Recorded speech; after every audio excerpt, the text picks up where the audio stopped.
नमस्कार, मैं अशोक कुमार पांडे और स्वागत है आपका टीसीएच लाइव पर। गोदी मीडिया ने समाज को अंधा बना दिया है। बड़ी खबरें किस तरह से दबा दी जाती हैं उसका ऐसा एग्जाम्पल आपने आज तक नहीं देखा होगा कि हमारे जैसे लोगों को भी पता नहीं था कि हिमंता बिस्वा शर्मा हिंदू मुसलमान का जो नाटक कर रहा है उसके पीछे कैसे बड़े घपले के खेल चल रहे हैं आसाम में। कल रात को अचानक एक वीडियो वायरल होने लगा जिसमें जज साहब बैठे हुए हैं कुर्सी पर, सामने दो वकील हैं और अडानी के सीमेंट कारखाने की जो वकील हैं वो कुछ कह रही हैं और उसके बाद जज साहब कह रहे हैं 9000 बीघा जमीन, एक पूरा का पूरा जिला। उसके बाद वकील साहिबा कह रही हैं कि वो जमीन बंजर है। तो जज साहब कह रहे हैं मैं अच्छी तरह से जानता हूं कि जमीन कितनी बंजर है, मैं अच्छी तरह से पूरे मामले को जानता हूं। यह वीडियो देखने के बाद हमारा माथा ठनका और मैंने अपनी टीम से कहा कि जरा रिसर्च करो असल में मामला क्या है। जब हमने इस मामले की जांच करनी शुरू की, जब इस मामले की खोजबीन करनी शुरू की, तो पता चला कि यह तो पांव के नीचे से जमीन निकलने वाली बात है। और मैंने अपना सर ठोंक लिया कि इतने बड़े भ्रष्टाचार, इतने बड़े खेल की खबर, अडानी की इतनी बड़ी लूट हिमंता बिस्वा शर्मा की सहायता से जो हो रही है, उसकी खबर किसी गोदी मीडिया, किसी बड़े अखबार में क्यों नहीं छपी। नॉर्थ ईस्ट के कुछ छोटे अखबारों में और वेबसाइट्स में यह खबर छपी हुई है। यह खबर है जून की। जुलाई बीत गया, अगस्त आ गया, अगस्त भी आधा से ऊपर बीत गया। यानी जो खबर छप जाती है लोकल अखबारों में, वो खबर 2 महीने में भी नहीं आ पाती है नेशनल अखबारों और नेशनल न्यूज चैनल्स में। कोई न्यूज चैनल ये बहस नहीं कराता है कि पूरे के पूरे एक जिले की लूट की छूट अडानी को हिमंता बिस्वा शर्मा ने कैसे दे दी। वैसे तो हिमंता बिस्वा शर्मा के ऊपर, उनकी पत्नी के ऊपर ही भ्रष्टाचार के दुनिया भर के आरोप हैं। यह अलग बात है कि सत्ता में हैं, दिन रात हिंदू मुसलमान करते हैं, तो उनके खिलाफ सारी जांचें रुकी हैं या तो बंद हो गई हैं। लेकिन यह खबर बताती है कि अडानी को कितनी बड़ी लूट की छूट दी गई है।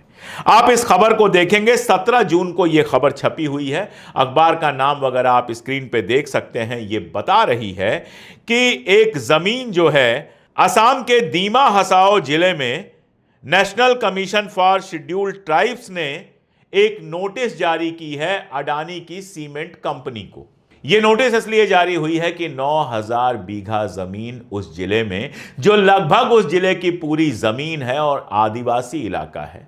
आदिवासी इलाकों में जमीन कैप्चर करने के लिए ग्राम सभाओं से एनओसी मिलना बहुत जरूरी है। वहां के लोकल लोगों का कहना है, आदिवासी नेताओं का कहना है कि किसी से कोई बात नहीं की गई। फिर यह सवाल है कि एनओसी कैसे बन गया। सीधी सी बात है कि फर्जी तरीके से एनओसी बन गया, जिसमें निश्चित रूप से राज्य सरकार ने साथ दिया है। तो किसानों की जमीन, आदिवासियों की जमीन फर्जी सिग्नेचर से, फर्जी एनओसी बनाकर 9000 बीघा जमीन अडानी को दी जा रही थी सीमेंट कारखाना बनाने के लिए, जिस पर जब बवाल मचा, वहां के आदिवासियों ने, वहां के आदिवासी संगठन ने और वहां की इंडिजिनस पीपुल्स पार्टी यानी मूल निवासी जन पार्टी ने जब शोर मचाया, जब आंदोलन करना शुरू किया, जब कोर्ट में गए, सारा मामला जब बढ़ा, तब जाके national commission for scheduled tribes जो है उसने बाकायदा एक नोटिस जारी की है अडानी के कंपनी को और यह सारा मामला खटाई में पड़ता हुआ दिख रहा है। अडानी साहब यहां पर जो 9000 बीघा जमीन कब्जा करने का प्लान बना रहे थे, उसमें 14000 मूल निवासियों, आदिवासियों का परिवार रहता है, जिसमें कार्बी हैं, डिमासा हैं, नागा हैं और दूसरी आदिवासी कम्युनिटीज हैं। पूरी तरह से आदिवासी इलाका है वो। जाहिर है वहां पर हरियाली होगी, जाहिर है वहां पर पानी होगा, जाहिर है वहां पर वो सब नेचुरल रिसोर्सेज मिलने की उम्मीद होगी जो उस इलाके में मिलते हैं। अब आप बताइए कि 9000 बीघा जमीन की जरूरत क्या है सीमेंट प्लांट बनाने की, और 9000 बीघे पर जो सीमेंट प्लांट बनेगा उसका प्रॉफिट किसके पॉकेट में जाएगा? अडानी जी के पॉकेट में जाएगा। लेकिन मजेदार बात यह है कि अमेरिका में जब वो हेराफेरी करने की कोशिश करते हैं तो वहां तो नोटिस जारी हो जाती है। हिंदुस्तान में तो उनको सम्मान भी नहीं पहुंचता है। आपको याद होगा, मैंने एक वीडियो में बताया था कि कैसे अमेरिका में सीधे सीधे कोर्ट में यह बात कही गई है कि 6 महीने पहले उनको सम्मन भेजा गया था, भारत सरकार को सम्मन भेजा गया था और हेग कन्वेंशन के हिसाब से वो सम्मन उन तक पहुंचाना बेहद जरूरी था। लेकिन अंतरराष्ट्रीय जो समझौता है वो भी किनारे रख दिया गया अडानी को बचाने के लिए। वो सम्मन दिल्ली से चला और गांधीनगर में कहां खो गया किसी को पता नहीं है। आज तक वो सम्मन अडानी को और सागर अडानी जो उनके भतीजे हैं उनको नहीं पहुंचाया गया है। तो इस तरह तो सरकार अडानी को बचाती है। कई बार लगता है कि सरकार काम ही कर रही है अडानी को बचाने के लिए।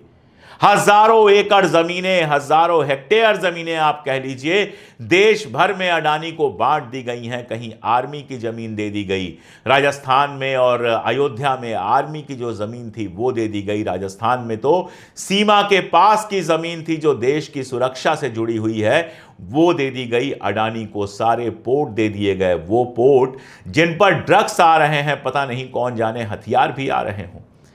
और वो ड्रग्स एनआईए ने, आपको याद होगा, पुलवामा मामले में कहा था कि वो ड्रग्स जो हैं उनका पैसा जो है वो आतंकवाद में उपयोग किया जा रहा है, वो आ रहे हैं अडानी के पोर्ट पर। और क्या क्या हो रहा है बताने की कोई जरूरत नहीं है। बिहार में अभी अडानी जी को जमीन देने का खेल चल रहा है, यूपी में जमीन है, कहां उनको जमीन नहीं दी गई है।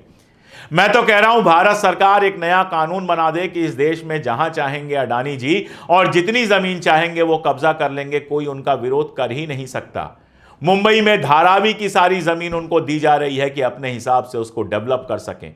दिल्ली में जमीन देने की बात आ रही है और ऐसे में आसाम से यह बात आई है 9000 बीघा जमीन अडानी को देने की, जहां पर आदिवासियों की जमीन है, जहां पर प्राकृतिक संसाधन है। यह पूरी लूट की छूट हिमंता बिस्वा शर्मा के राज्य में मिल रही है अडानी को। आप कभी सोचिएगा कि इतना हिंदू मुसलमान क्यों होता है, क्यों हिमंता बिस्वा शर्मा दिन रात हिंदू मुसलमान करते रहते हैं। सिर्फ 2 कारण है। पहला कारण यह है कि भ्रष्टाचार के मामलों पर पर्दा डाला जा सके। जैसे अडानी को 9000 बीघा जमीन देने की बात थी, ऐसे ही जाने कितनी जमीन की लूट हुई होगी, जाने कितना भ्रष्टाचार हुआ होगा, उस पर सवाल ना उठे, उस पर कोई बात ना हो। आप देखते हैं पहले सीएजी की रिपोर्ट आती थी और तहलका मच जाता था।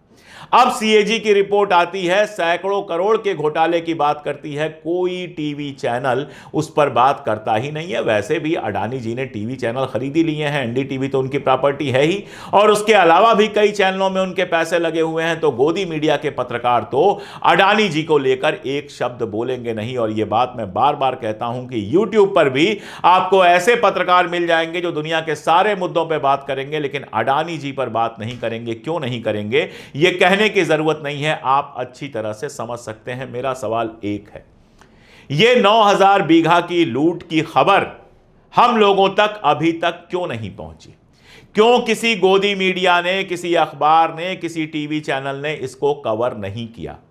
आप सोचिएगा कि अगर राहुल गांधी से जुड़ी 9 बीघे की भी खबर होती तो सारे अखबारों में फ्रंट पेज पे छप जाती, सारे टीवी चैनल उस पर बहस कर चुके होते। लेकिन अडानी और हिमंता बिस्वा शर्मा से जुड़ी 9000 बीघे की यह खबर क्यों छुपाई गई?